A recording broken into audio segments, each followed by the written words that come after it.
Now joined by one of the GeneralSports.com athletes of the week, it's Sydney Heifner of the volleyball team. Sydney, coming off a crazy week last week, 89 kills, 55 digs, 3 matches with at least 20 kills, 3 double-doubles, a conference player of the week, and a 4-0 week for your team. Just talk about the whirlwind that was last week. I mean, yeah, it was definitely a really busy week for our team, like 2 big in-conference games followed by a trip to Maryland and 2 out-of-conference games. It definitely felt good to get those 4 wins for us just because I feel like we'd had like a little bit of a bumpy start just trying to figure out like our lineup and get in our groove. And I feel like this week really felt like we finally found our flow and found our groove. So it was definitely a good feeling. Last Wednesday here in Lexington, a 5-set win against Randolph-Macon. Had kind of the makings of one of the best matches you'll probably play in the regular season in terms of just back and forth from both teams. It really had kind of almost a playoff-like atmosphere to it. A career-high 27 kills in the victory, just kind of what got you guys across the finish line down the end. Obviously, you had a lot more support from student-athletes. It was your bleed blue game, just kind of what helped you guys get past that finish line after dropping both the third and fourth set.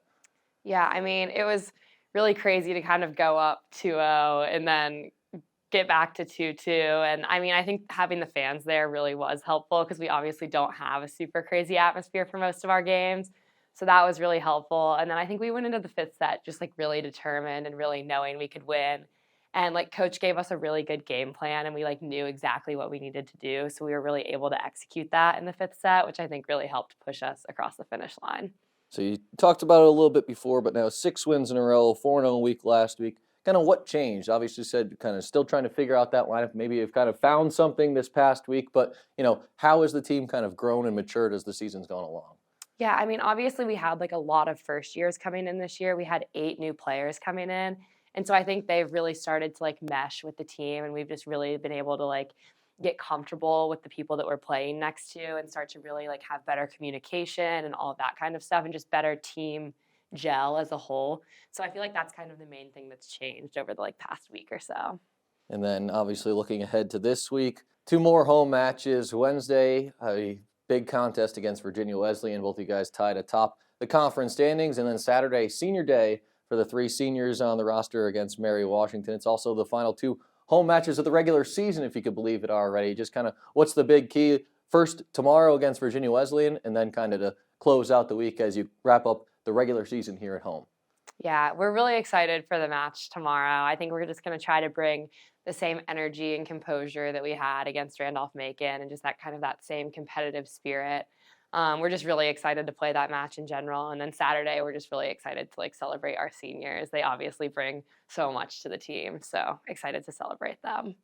She's Sydney Heifner of the volleyball team and one of our GeneralSports.com athletes of the week. Sydney, thanks so much for your time and best of luck this week. Thank you.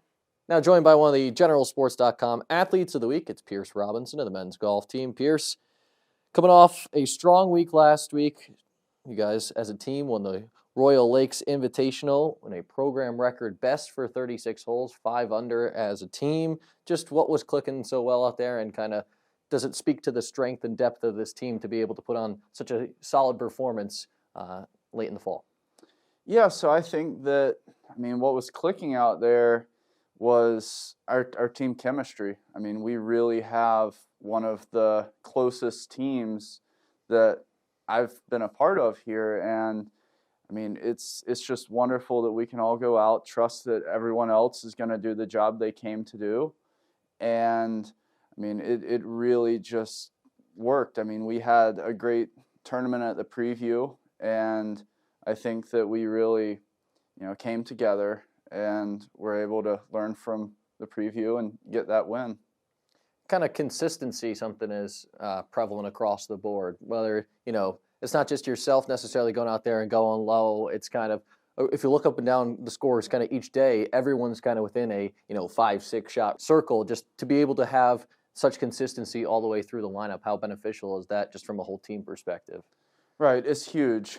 Because we can, any given week, we have, 10 guys, 11 guys who we can pick to get on the travel team, and some of the guys are more suited for tight courses, some are more suited for wide open courses, so we just are able to pick the team that works best, and we picked a really good team for the last tournament, and it came together really well. And that depth is huge. Last week, yourself individually finished tied for second, 7 under par. Strong couple of days for yourself. What did you like out of your round? What do you still think you need to clean up on? Yeah, I think that I really liked my ball striking. From tee to green, I had one of the best tournaments I've ever had. I got there and it just felt really good and clicked for me. I think, moving into the spring, I'm going to work on my putting and chipping around the greens. Not exactly where I want it, but I have a few months now to work on it, and I'm ready to come back strong as I can be. So 3 events, 3 top 10s for yourself this fall, a couple of top 5s. When you look back at kind of the fall season, what do you take away most from it all? Yeah, I think that my experience over the last 3 years is really coming to fruition. I mean, I have a lot of college tournament golf under my belt. I've had a lot of good finishes. I've had a lot of not so good finishes. So, I've been able to learn from that. I've been able to, I think steadily get better. So, I mean, and this fall's no different. My finishes, they've been pretty good. So I'm hoping to take that confidence into the spring. So now, next up is the spring championship season. Obviously, still a couple of months away, but as a team, what are you guys looking to do kind of to close out the fall while the weather's still nice, and then this winter to continue to work on things and really be able to pick up in the spring right where you left off in the fall? Yeah, so I think the most pressing things, as cold as it gets here in Lexington, are to just try to find any time that we can to get outdoors and practice. We have a great facility indoors here, but there's really no true substitute for just getting out, onto the range itself. And I think the rest of the fall, we just need to, just take the lessons that we learned. There are a couple of places that we can improve upon as a team. And I think just getting outdoors as much as possible and practicing will help a lot. He's Pierce Robinson of the men's golf team and one of our GeneralSports.com Athletes of the Week. Pierce, thanks so much for joining us. Thank you.